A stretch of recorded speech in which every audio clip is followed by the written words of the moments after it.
반갑습니다. 말씀과 함께 하루를 시작하는 주님의 백성들을 예수님의 이름으로 축복합니다. 2023년 2월 25일 토요일 오늘 주신 말씀은 마태복음 13장 44절부터 58절까지입니다. 천국은 마치 밭에 감추인 보화와 같으니 사람이 이를 발견한 후 숨겨두고 기뻐하며 돌아가서 자기의 소유를 다 팔아 그 밭을 사느니라. 또 천국은 마치 좋은 진주를 구하는 장사와 같으니 극히 값진 진주 하나를 발견하매 가서 자기의 소유를 다 팔아 그 진주를 사느니라. 또 천국은 마치 바다에 치고 각종 물고기를 모는 그물과 같으니 그물에 가득함에 물가로 끌어내고 앉아서 좋은 것은 그릇에 담고 못된 것은 내버리느니라. 세상 끝에도 이러하리라. 천사들이 와서 의인 중에서 악인을 갈라내어 풀무 불에 던져 넣으리니 거기서 울며 이를 갈리라. 이 모든 것을 깨달았느냐 하시니 대답하되 그러하오이다. 예수께서 이르시되 그러므로 천국에 제자된 서기관마다 마치 새 것과 옛 것을 그 곳간에서 내오는 집주인과 같으니라. 예수께서 이 모든 비유를 마치신 후에 그곳을 떠나서 고향으로 돌아가사 그들의 회당에서 가르치시니 그들이 놀라 이르되 이 사람의 이 지혜와 이런 능력이 어디서 났느냐?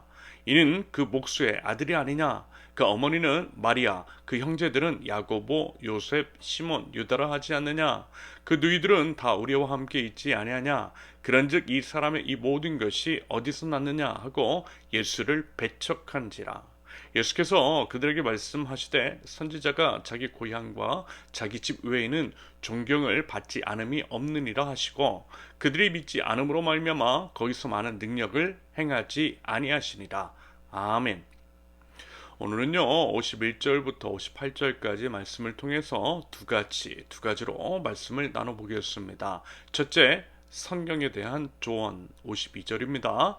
예수께서 이르시되 그러므로 천국의 제자 된 서기관마다 마치 새 것과 옛 것을 그 곳간에서 내오는 집주인과 같으니라.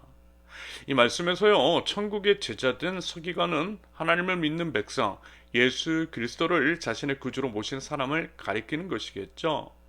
그러면서 서기관은 율법에 통달한 사람, 성경을 잘 아는 사람입니다. 그러므로 하나님 나라의 백성들을 서기관이라고 부르신 것은요, 하나님 나라의 백성이라면 서기관들처럼 하나님의 말씀에 능통한 사람이 되어야 한다라고 하는 그런 의미가 담겨 있는 것이라 할 수 있겠습니다. 더불어 천국의 제자된 서기관이라는 표현에서 제자된이라고 했을 때의 제자, 우리 그리스도인들은요 예수님의 제자여야 한다라고 하는 의미가 담겨 있는 것이겠죠. 여러분, 그러면요 예수님의 참 제자는요 과연 어떤 사람인 것이고 어떠한 삶을 살아야만 하는 걸까요? 한마디로 표현을 드리면 제자는 하나님의 말씀을 듣고 배우고 가르침을 받은 대로 사는 사람, 삶으로 말씀을 사는 사람이 제자라는 겁니다. 머리에서 가슴으로 그리고 팔 다리로 예수님의 말씀을 살아내는 그런 사람이 진정한 제자라는 거예요. 그러면서 우리가 이제 꼭 기억해야 할 것은요, 이렇게 이제 제자의 삶을 살기 위해 전제되어야만 하고, 제자의 삶을 살기 위한 조건으로서 가장 기본적인 것은 일단은 성경을 알아야 한다라는 겁니다. 여러분, 어제 새벽에도 말씀을 드렸지만요, 성경을 알아야만 합니다. 성경이 기본이라는 겁니다. 부디 성경을 알게 힘쓸 수 있기를 바랍니다. 더불어서 알게 된 그것을 한 말씀이라도 살아내려고 우리 한번 몸부림을 쳐보자라는 거예요. 이것이 하나님 나라 백성의 기본적인 삶, 제자로서 갖춰야 할 기본적인 자세라는 겁니다. 그리고 여러분, 우리 이제 성령님의 인도하심을 받고 싶으세요?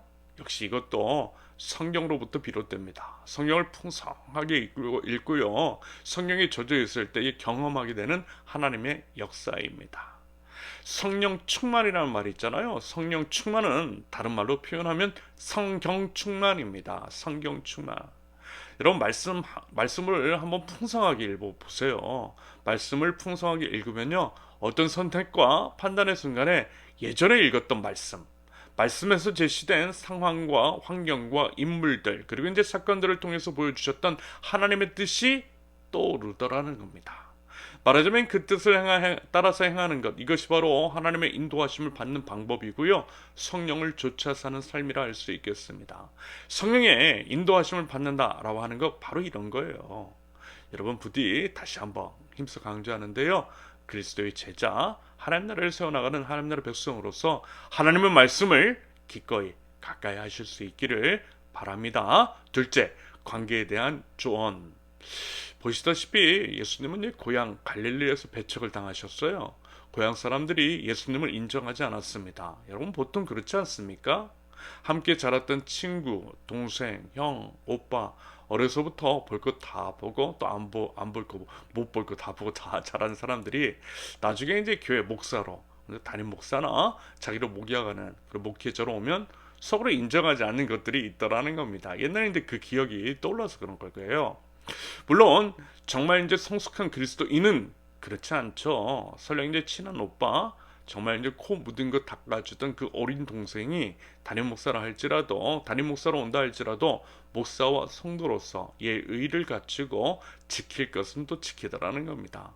말하자면 그와 같은 성숙함이 필요하다라는 거예요.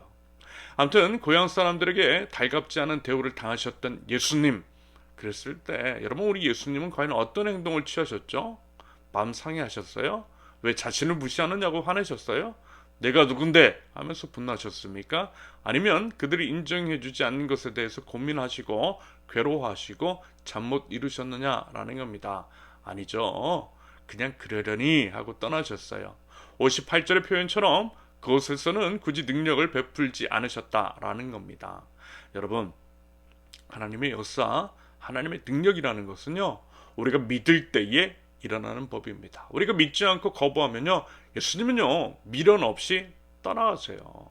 예수님의 능력이 떠나갑니다. 없어져요. 아무것도 일어나지 않는다라는 겁니다. 방금 갈릴리 지역을 떠나가셨던 것처럼 말입니다. 그래서요, 여러분 우리에게 필요한 건 뭔지 아세요? 믿음과 주님에 대한 바른 태도입니다. 예수님의 하나님이심을, 하나님의 아들이심을 믿어야 하는 거예요. 주님을 갈망해야 하는 겁니다. 그러할 때에 우리의 삶을 통하여서도 주님의 역사가, 주님의 놀라운 역사가 일어나게 될 줄로 믿습니다. 부디 저와 여러분들 안에는 우리 주님을 믿는 강한 믿음이 있을 수 있기를 바랍니다. 그래서요, 우리 모든 삶 속에서 하나님의 강한 역사, 하나님의 살아계심을 매 순간에 삶 속에서 경험할 수 있기를 바랍니다. 한편 이제 이러한 이제 예수님의 모습, 굳이 싫다는 고향 사람들에게 매달리지 않는 그 모습을 마주하면서 우리 이제 관계에 있어서 어떠한 적용점을 찾을 수가 있다라는 생각이 들었습니다. 간단하게 이제 말씀을 드리면요, 사람들이 이제 반응에 대해서 너무 얽매이거나 과하게 신경을 씀으로써 자신을 망가치게 할 필요가 없다라는 말씀입니다. 전전긍긍할 필요가 없다라는 거예요. 굳이 나를 싫어한다는데 여러분 그럴 필요가 있을까요? 사실요, 사람 마음을 돌이키기가 쉽지 않거든요. 일단 선의를 가지고 돼야 돼. 그래도 안 되면 손 터는 거예요. 일단은 그것이 지혜일 수 있다라는 겁니다. 왜냐하면 우리 자신을 상할 수도 있기 때문입니다. 일단은 나를 지키는 것이 맞는 것이고요. 다른 사람 때문에 내가 망가지면, 우리가 망가지면 안 되는 거예요. 내가 일단 살아야 남도 살릴 수 있는 법이라고 말씀드렸잖아요. 나 자신부터 지키자라는 겁니다. 그러면서 대신 이미 관계를 맺고 있는 사람들이 있잖아요. 우리에게 호의적인 사람들이 있습니다. 그들에게 최선을 다하면 되는 겁니다. 나한테 잘하는 사람에게 먼저 바른 반응을 보이면 되는 거예요. 그리고 이제 나한테 함부로 하는 사람, 아무리 노력을 해도 안 풀리는 사람에게만 신경을 쓰느라 나에게 잘하는 사람을 소홀히 하면 어때요? 오히려 그 사람마저도 잃을 수 있음을 우리는 기억해야만 합니다. 여러분, 관계에 있어서 죄는 이런 게 아닐까요? 지금 내 곁에 있는 사람, 나에게 참 잘하는 사람, 먼저 나에게 마음 모는 그 사람들에게 먼저 잘하는 겁니다. 소중한 사람들을 그들부터 소중히 여길 줄 아는 거예요. 곁에 있는 사람들에게 잘해주면요, 그래서 이제 그들이 행복해야 하면요, 그것을 보고 다른 사람들도 관심을 열고 마음도 열겠죠. 바꿔 말하면 내 곁에 있는 사람도 소중히 여기지 않으면서 어떻게 멀리 있는 사람을 소중히 여길 수 있겠느냐라는 겁니다. 설령 그러한들 그게 과연 진정성 있게 보이겠느냐라는 겁니다. 아무튼 이제 그런 식으로 관계를 맺어가고 관계를 늘려가는 겁니다. 먼저 곁에 있는 사람, 우리 자신에게 호의적인 사람부터 확실하게 챙기는 것. 그리고 이것이 제가 이제 우리 교회, 세우는 교회 공동체 안에서 취하고 있는 태도이기도 합니다. 여러분들에게 먼저 잘하려고 하는 거예요. 관계라고 하는 것 사실요 쉬운 것이 아닙니다. 하지만 진정성 있게 우리 서로에게 다가갈 때에 그 마음이 전해질 것이라고 믿고요. 먼저는 우리 자신을, 그리고 마주하는 사람들을 우리 자신과 같이 소중히 여김으로써 서로 사랑하고 신뢰하는 아름다운 관계를 맺어나갈 줄 아는 저와 여러분들, 관계에 있어서 지혜가 있는 저와 여러분들이 되실 수 있기를 예수님의 이름으로 축원합니다. 함께 기도합니다. 진정한 하나님 나라 백성, 참 그리스도인이 되기를 원합니다. 제자로서 하나님의 말씀을 온전히 알기 위한 애씀이 있고, 하나님의 말씀을 알물 삶으로 살아냄으로써 하나님 나라를 세워나가는 저희 될 수 있도록 우리 하나님 인도하여 주시옵소서. 하나님, 관계의 분별과 지혜를 구합니다.